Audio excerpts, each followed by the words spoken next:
Welcome to the Team Teach podcast. I'm Clare, and in each episode you'll find me talking with an expert guest to learn more about behaviour.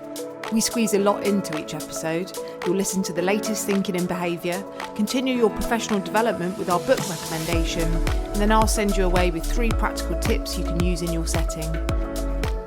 I'm joined today by Lisa Pinkerton. She is the Head of Education Services for Widgit Software. And today we're talking about visuals and regulation. Hi, Lisa. Hi. Really nice to see you this morning. I was saying off air to you about how important this topic is and how we do not have this topic at all in our podcast repertoire. But before we dive into the topic a bit more, I wondered if you could tell the listener a little bit more about yourself. Yes, of course. As you said, my name's Lisa Pinkerton. I'm now Head of Education at Widgit Software, but I've actually only recently joined the team, having been a primary school teacher myself for 26 years, a large part of which I was a deputy head and inclusion lead.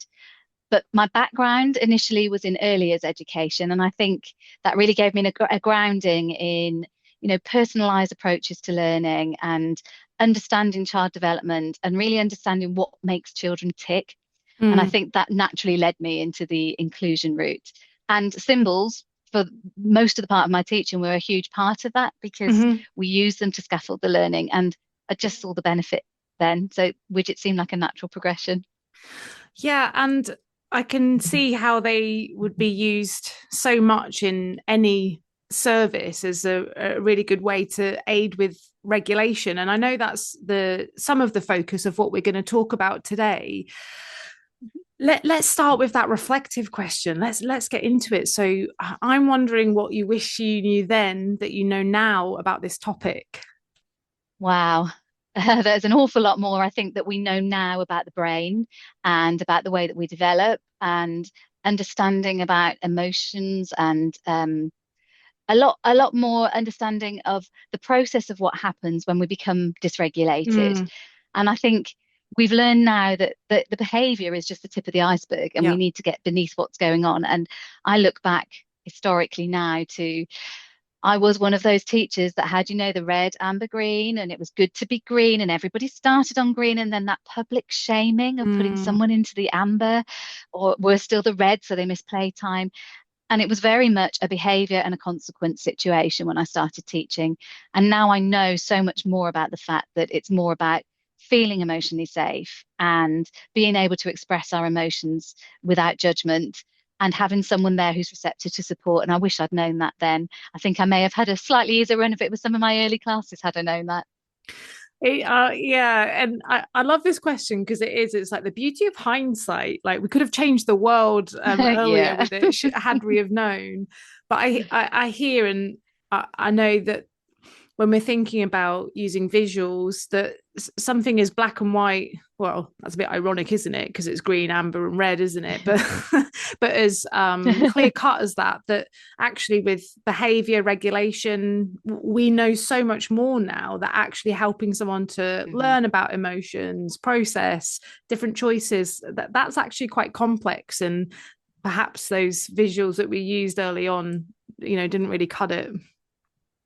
No, absolutely not. I mean, you miss all those nuances, don't you, of emotions, and then the fact that we know behavior is communicating something, and we need to get below that. That none of those systems allowed for that, and they were very visual, but not visual in a positive way. They were visually used to shame pupils, rather to help pupils to unpick how they're feeling.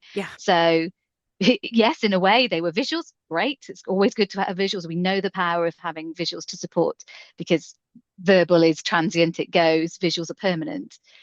But to have it there as a permanent reminder of your bad behaviour, the damage that would have done to individuals at the time.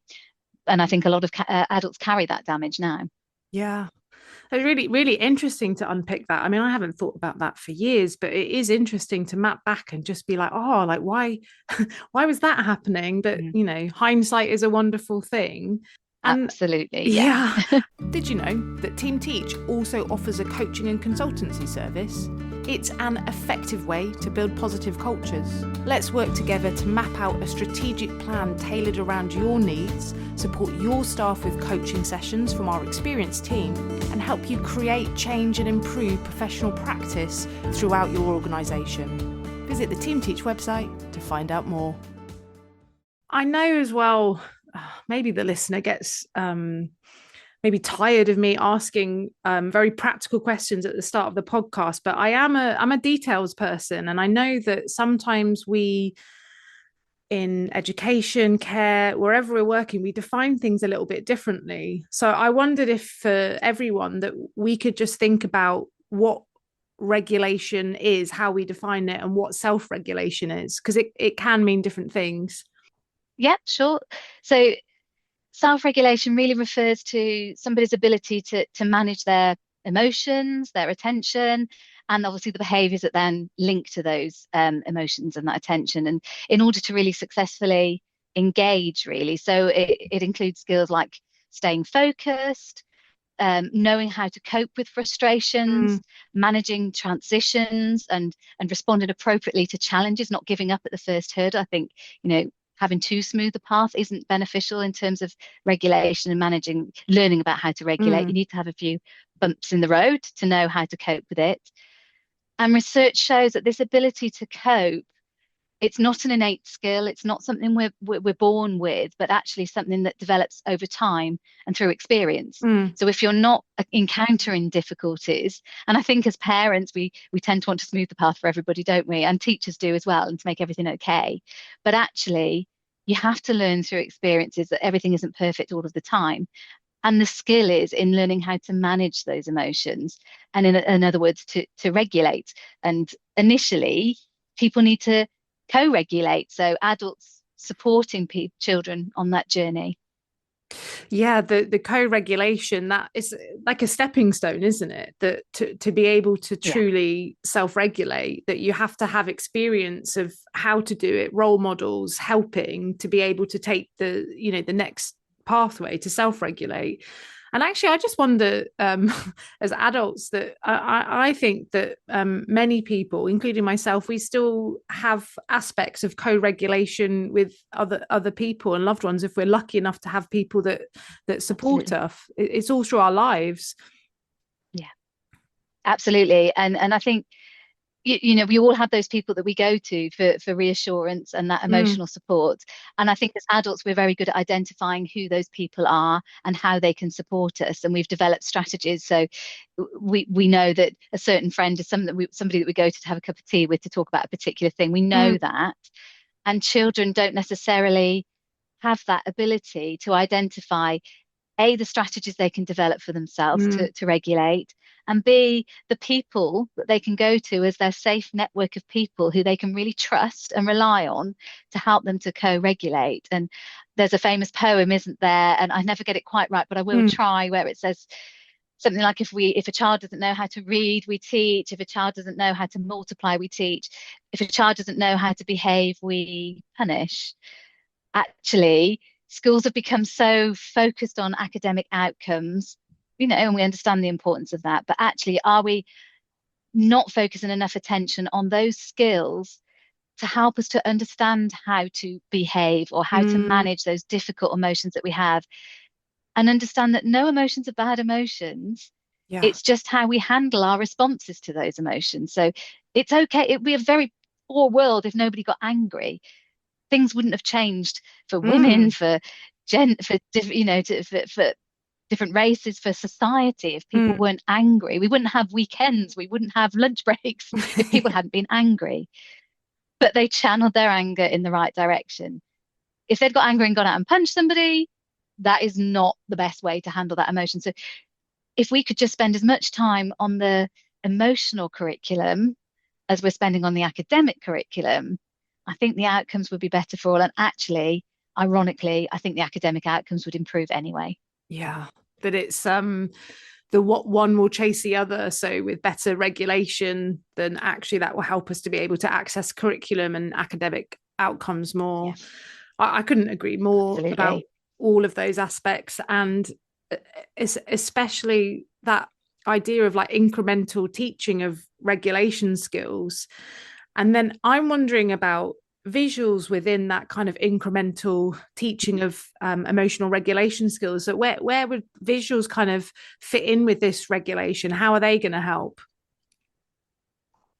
Well, I think in terms of a school setting, Mm, the best thing that an adult can do to support children with regulation is to be open, to be honest, to talk mm, about your own emotions, to openly talk about everybody else's emotions and accept all emotions are fine, they're transient and they come and go.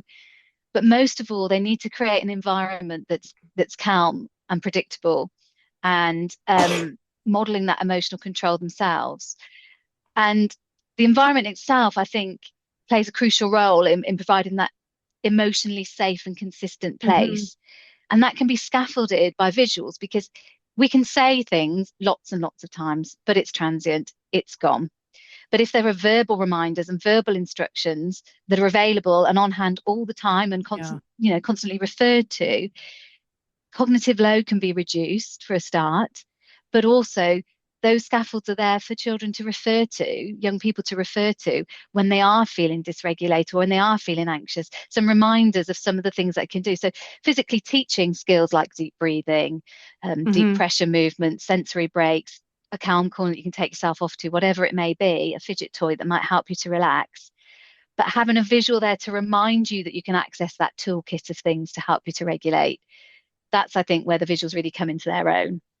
There are also sort of the general things, predictability and structure can be created by having a visual timetable. So children know what's happening now, what's happening next. That's going to reduce anxiety straight away. Mm, But then symbols can be there to reinforce expectations, to support emotional check-ins. I've seen symbols used beautifully and really creatively in terms of things, regulation zones, for example, where people place themselves where they're feeling emotionally. So yeah. the teacher has a quick visual to think, I need to go and check in with that pupil there.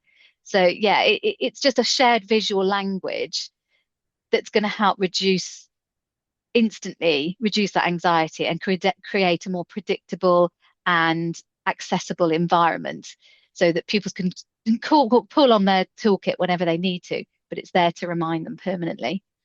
Yeah, so the predictability is a part of it, but I guess I've not heard it framed so much in the way that you've said, where what we say, or I was about to say I'm miming, but actually we're using the visuals of the podcast today. So people will see me miming, but we say it goes into thin air and it's gone.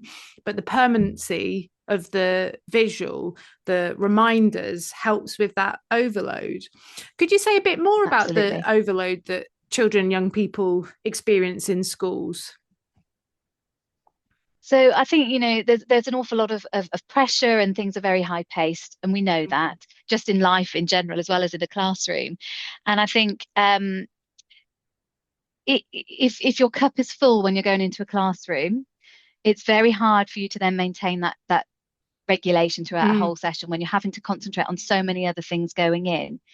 So actually, um, if you can use scaffolds and supports to reduce the anxiety, so like I talked about the visual timetable, but mm, also scaffolding the learning activities with visuals, that's automatically going to reduce that pressure on a young person's cognitive load.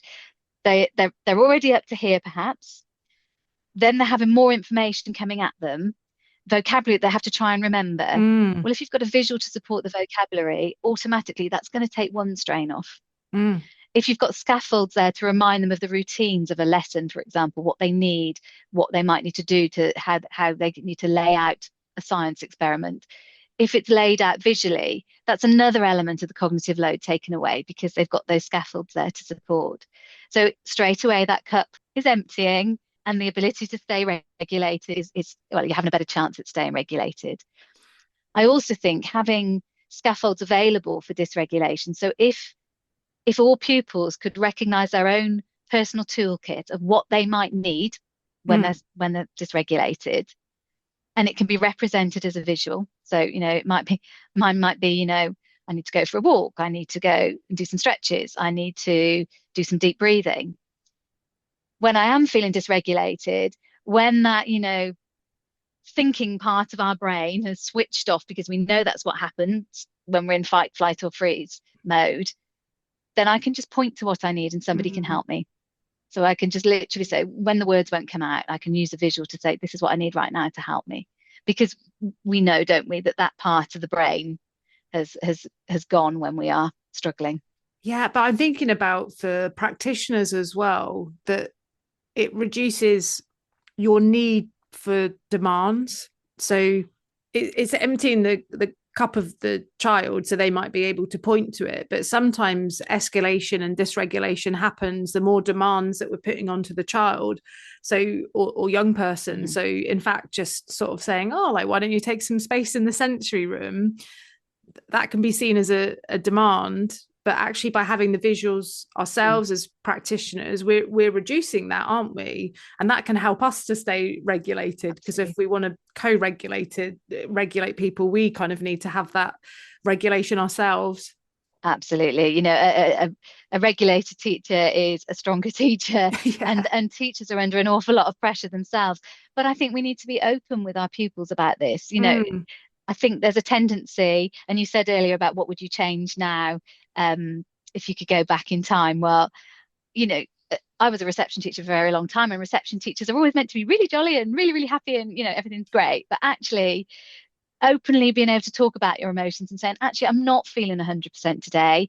I've had a pretty bad morning. I'm struggling a little bit.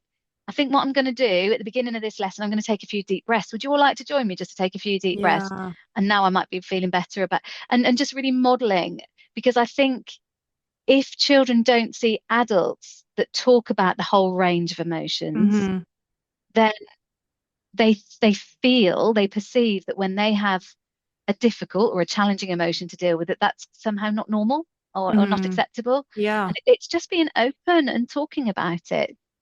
it is, and it creates this normal, environment where talking about emotions is a normacy. Like we do it all the time and we're open Yeah, about it, and that role modeling really helps our children and young people.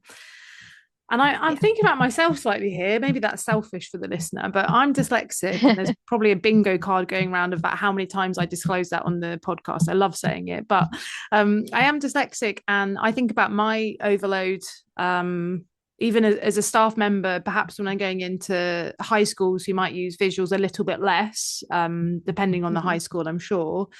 And even like if I'm trying to find something in a cupboard, my scanning is terrible from my dyslexia. It's absolutely terrible. And so I take a lot longer to find something in the cupboard, perhaps compared to my partner. If things are labeled and there's visuals, I'm like super quick, and it takes away some of Yeah. the overload on me. So I'm Mhm. just wondering about high schools, secondary schools, and thinking about Mm. how we can incorporate visuals in services that are aimed at young people, slightly older children. Yeah. And I think sometimes there's a tendency to think that visuals are something a little bit babyish and something Mm. that happens in primary schools and something. But the fact is, in day-to-day life, we are using symbols all the time. Mm. I mean, I know I have fallen foul to the interesting toilet signs that you get sometimes that are not actually the standard toilet symbol, but they are slightly random, you know, interesting selection of images that I find really hard to cope with. And actually, that adds anxiety, particularly, you know, if you're in a hurry to go to the toilet. Yeah. And actually having those labels there and having that nationally, internationally agreed symbol, where we might be in an environment, for example, if you're in a different country, you still see that symbol and know that's where you're going to find the toilet. That brings predictability, comfort, security, anxiety drops. Um, there is definitely a place for symbols in secondary schools. I Mm. think in the secondary sector, visuals can be used for all sorts of things, from teaching tier three vocabulary to breaking down experiments, whatever it may be. But teenagers are teenagers. Mm. And if you're going to introduce a visual to one individual, and because they really, really need it, they are not going to accept that. But if visuals become part of daily life and daily routines, if everything is labeled, which makes everything more accessible for Yeah. everybody, you've just given a prime example of yourself there. You know, if the things are labeled, you would like the widget offices, by the way, because everything is labeled, Thank you. unsurprising. um, but actually, you know, it just reduces that anxiety. You can find things easily. primary classrooms, and there are lots of secondary classrooms too, Yeah. but a lot of primary classrooms are excellent because they understand children are still learning to read. So they use visuals to support with it. So all the drawers have visuals on to help children find things that they need. There's no reason that couldn't be carried forward. And then that child, that one child that really, really needs visuals to scaffold their learning, will be much more open and receptive to using symbols because they're just part of the environment. I don't know a child that doesn't use an emoji on their phone, or a Mm. young person that doesn't use an emoji on their phone. They're not saying they're babyish. They're not saying they're silly. They probably understand more of what they all mean than most adults, rightly or wrongly. Um, but they accept them. And Yeah. some of those are really babyish when you actually break them down. But because they're part of their daily language in the same way as road signs are, in the same way as logos for different, I know which logo I'm doing there, but logos for different businesses and companies are, that we recognize them instantly. The perception is that they're just part of life. So really, for visuals to be there to support when they're really needed at that point of need, they need to be part of the culture and they need to just be part of everyday life in a setting. We have a saying at Widgit which is essential for some, beneficial for all, Yeah. because it's not going to do any harm, is it? I Yeah. mean, to have a visual, No, exactly. it's And only going to you make life easier. no, and you were talking about toilets and the sort of varying symbols used on toilets. So I'm thinking that visuals that are unclear in their meaning are probably worse than having no symbols, where you're just like, I Absolutely. don't even know what this means. Yeah. I know a Yeah. friend we were in, I think, an Irish pub a long time ago in my 20s, went into the wrong toilet because it had the Irish name for it, but no symbol next to it to help like translate Yeah. it, which was, yeah, similar to men. Absolutely. Yeah. Yeah. And actually, if you've got the visual and the word, it can even help you to retain that language. You know, Yeah. if you're seeing a sign, and I'm not even going to try and attempt another language for toilet, but if it's written underneath, I would begin to make that association. So actually, it's a learning opportunity as well. It is, and I know we've talked a lot about regulation and we've talked a lot about how visuals support that, and then we've moved on a little bit to talk about how it can help older children, Mhm. and I'm thinking about that a little bit more, and in particular in relation to regulation, that when children almost get to a certain height, there's like this expectation that they are, I don't know, a formed young person and they'll be able to regulate magically. They won't need any supports because they've reached, I don't know, 5'4", like that's the magic height or whatever it is. I know everybody is different, but I just wondered a bit about that, and kind of how we have these expectations with young people that they should be able to regulate by now because they're, 11, 12, whatever it is. Yeah. Well, having never reached the dizzy heights of 5'4", that's not very easy for me to comment on. But I'm actually, only five that foot would have been five. I don't know lovely. why I picked it. um, but actually, we know from brain research that the brain isn't fully formed until Mm, about 25 years of age for a start. So actually, our brain is still very plastic moldable at that stage. So mm, actually, those pathways are still being formed. But I would argue that that adults still have a lot to learn about regulation. And all through our lives, we're learning strategies and we change and we develop. As a 15-year-old, going out for a walk would not have been a regulating strategy for me, mm, because that would have been something that my mm, mum or dad would have said to go and mm. do. So that would have been the last thing in the world to do. But I know now that when I'm feeling stressed or when I'm feeling anxious, I know it's something that's going to help me. And it took quite a few years of my husband telling me that's what I needed to do, because he'd say, "Why don't you go for a walk?" And I'd be thinking, "I don't." But now, lots of repetition, lots of trying it out and finding out. I know that works for me. So I would argue that it's not an age-related thing. Learning about ourselves is a lifelong journey, isn't it? And learning how to regulate is too. I think it's just making sure that the adults around us are providing that consistency, that trust, those relentless routines. I mean, Paul Dix talks about the relentless routines in his when the adults change, and I couldn't agree more. Consistently being there, offering calm and respectful responses, and concentrating on repair over punishment.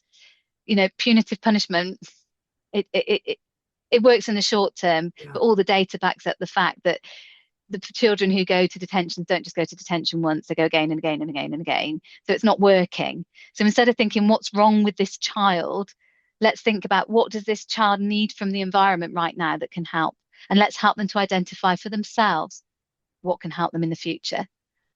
And that's where, we need to be thinking. Yeah, and I hear that from everything that you've sort of weaved into the interview today, is that the visuals just really support that holistic work that we're doing. Like, they're not this like quick fix, like stick a few symbols up and great, like regulation happens. And it's part of this holistic work that we do, where we're teaching children our regulation skills, and visuals have this very big part in helping with predictability, understanding, reducing that cognitive load. But absolutely, on their own, like, that's not the thing. Absolutely no. And it's the same with anything. It's a tool, but it's a really beneficial and powerful tool.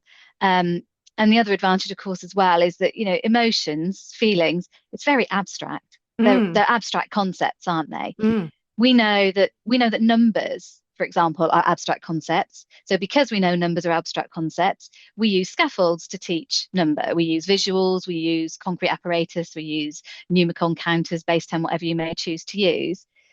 Well, emotions are abstract, but we just expect people to understand them. But actually associate them with a visual and then talk about it. So here's your visual representing anxiety, anxious, nerves. Now let's talk about what that feels like in our body. Yeah. And then let's talk about the strategies that we can use when we're feeling like that to help us feel back in a place where we're calm. And putting the visuals in place help to concretize, if that's a word, I believe it. It is help to now. concretize. It is now. If it wasn't, it's going in the Oxford Dictionary. But yeah, it just helps to concretize those abstract things that are emotions. So it just helps us to better understand. And if a visual can help us to better understand, then let's just use them every day. Yeah, every day. I absolutely love that. And we always end our episodes just to leave the listener with something concrete. And I wondered if you could leave us with 3 top tips. Gosh, 3 top tips. I think if we focus on consistent routines,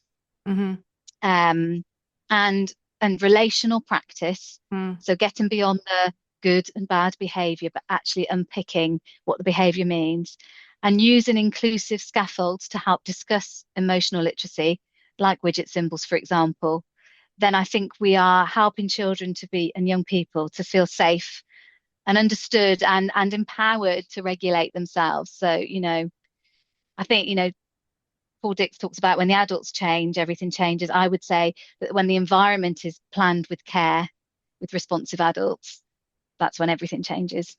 Yeah, such an important episode today to help practitioners further support the work that they're doing, and visuals can support that regulation. It's been really great to hear more about that. Absolutely. And thank you so much for coming on. Thank you. You've been listening to the Team Teach podcast. It's been great to have you here with us as we discuss behaviour, communication, and the ways we can best support those in our care. Thanks again, and I'll see you next time.